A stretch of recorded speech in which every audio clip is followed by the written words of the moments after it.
Hey guys, I will show you how to fix this problem on Windows system. So this solution is applicable for Windows 10 as well as Windows 11 operating system. You need to just follow my screen and we will fix this issue together. First of all, we need to update the network adapter drivers from the device manager. So for that, just go to search bar and type here device manager and then click here to open it. And once we are here, we need to expand the network adapters. So here it is, just click on this icon to expand this, then right click on the particular device, then open its properties. Once we are here, we need to go to its drivers tab and then go to update drivers.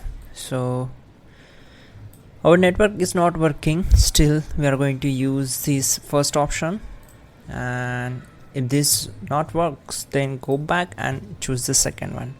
Then click on let me pick from a list of available drivers on my computer and select the model, click on next, and Windows has successfully updated the drivers.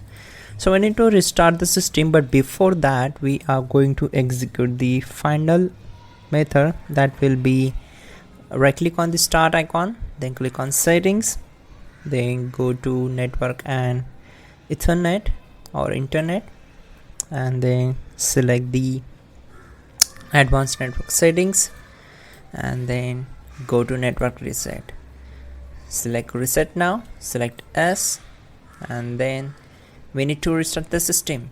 So you can also check out our pin command to fix this issue quickly and effectively. That will be more helpful to you. And don't forget to like the video and please do subscribe the channel.